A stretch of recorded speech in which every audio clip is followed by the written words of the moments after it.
ಒಂದ್ ಸೆಕೆಂಡ್ ಪ್ರದೀಪ್ ಈಶ್ವರ್ ಎಂತ ಸಮಸ್ಯೆ ಹೇಳಿ ಮಾರ ಅಲ್ಲ ಅಧ್ಯಕ್ಷರೇ, ರಾಷ್ಟ್ರಗೀತೆ ಬಗ್ಗೆ ಮಾತಾಡಿದ್ರೆ ಬೇರೆ ಚರ್ಚೆ ತೆಗಿತಾರೆ. ಸಭಾಧ್ಯಕ್ಷರೇ, ಅವ್ರ ಕೈಗೆ ಕಬ್ಬಿಣ ಕೊಡಿ ಸಭಾಧ್ಯಕ್ಷರೇ, ನಿಯಂತ್ರಣ ಮಾಡಿ ಅಂತ ವಿನಂತಿಸ್ತೇನೆ ಸಭಾಧ್ಯಕ್ಷ. ಅವರ ಕೈ ಕಬ್ಬಿಣ, ನಿನ್ಗೆ ಒಂದು ಹಗ್ಗ ಕೊಡ್ಬೇಕು ಕೊಡಿ ಸಭಾಧ್ಯಕ್ಷರೇ. ಸನ್ಮಾನ್ಯ ಅಧ್ಯಕ್ಷರೇ, ಒಂದು ನಿಮಿಷ. ವಿರೋಧ ಪಕ್ಷ ನಾಯಕರು 3 ಮಂದಿ ಆಗ್ಬಿಟ್ರೆ ಸನ್ಮಾನ್ಯ ಅಧ್ಯಕ್ಷರೇ, ನಾನು ಈ ರಾಜ್ಯಪಾಲರ ಭಾಷಣ ಆದಮೇಲೆ ರಾಜ್ಯಪಾಲರು ಹೋಗ್ಬೇಕಾದ್ರೆ ನಗಲಿದ್ದಾರೆ, ಅವ್ರಿಗೆ ಬೇಕಾ ಬೇಡ? ನಾಳೆ ನಮ್ಮ ಮನೆಯವರ ಏನ್ ಪರಿಸ್ಥಿತಿ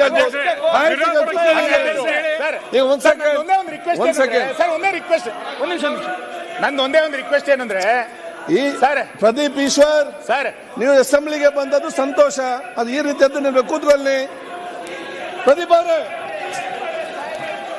ಪ್ರದೀಪ್ ಸರ್, ನಂದು ಒಂದೇ ಒಂದು ರಿಕ್ವೆಸ್ಟ್ ಏನಂದ್ರೆ, ನೀವು ಪ್ರದೀಪ್ ಅವರ ಸರ್, ಸದನ ತನ್ನ ನಿಯಮಾವಳಿಗಳ ಪ್ರಕಾರ ನಡಿಬೇಕು. ಮಾನ್ಯ ವಿರೋಧ ಪಕ್ಷದ ನಾಯಕರು ಅವ್ರು ಮಾತಾಡ್ ಕೂತ್ಕೊಳ್ಳಿ. ಮಾನ್ಯ ವಿರೋಧ ಪಕ್ಷದ ನಾಯಕರು ಈಗಾಗಲೇ ಒಂದು ಪತ್ರವನ್ನ ನಿಮಗೆ ಕೊಟ್ಟಿದ್ದಾರೆ. ನಿಯಮ 27 ಏನ್ ಹೇಳ್ತಾ ಇದೆ ನಿಮಗೆ ಕೊಟ್ಟಿದ್ದಾರೆ. ಆ ವಿಷಯ ಪ್ರಸ್ತಾಪ ಮಾಡಕ್ಕೂ ನೀವು ಬಿಡಲ್ಲ ಅಂತಂದ್ರೆ ಸದನ ಹೆಂಗ್ ನಡೆಯುತ್ತೆ?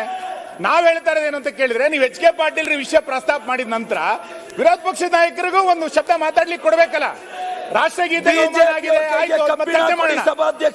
ವಿಧಾನಸೌಧದ ಒಳಗೆ ಗೆದ್ದವರು ಪಾಕಿಸ್ತಾನ ಘೋಷಣೆ ಕೂಗಿದಾಗ ಇವ್ರು ಏನು ಅನ್ನಿಸ್ತಾ ಇಲ್ಲ. ಇಂಥವರು ರಾಷ್ಟ್ರಗೀತೆ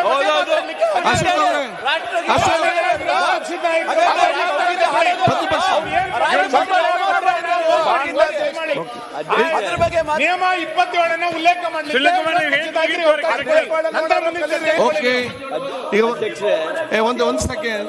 ಒಂದ್ ಸೆಕೆಂಡ್ ಪ್ರದೀಪ್ ಈಶ್ವರ್ ಎಂತ ಸಮಸ್ಯೆ ಹೇಳಿ ಮಾರ ಅಲ್ಲ ಅಧ್ಯಕ್ಷರೇ, ರಾಷ್ಟ್ರಗೀತೆ ಬಗ್ಗೆ ಮಾತಾಡಿದ್ರೆ ಬೇರೆ ಚರ್ಚೆ ತೆಗಿತಾರೆ. ಸಭಾಧ್ಯಕ್ಷರೇ, ಅವ್ರ ಕೈಗೆ ಕಬ್ಬಿಣ ಕೊಡಿ ಸಭಾಧ್ಯಕ್ಷರೇ, ನಿಯಂತ್ರಣ ಮಾಡಿ ಅಂತ ವಿನಂತಿಸ್ತೇನೆ ಸಭಾಧ್ಯಕ್ಷ. ಅವರ ಕೈ ಕಬ್ಬಿಣ, ನಿನ್ಗೆ ಒಂದು ಹಗ್ಗ ಕೊಡ್ಬೇಕು ಕೊಡಿ ಸಭಾಧ್ಯಕ್ಷರೇ.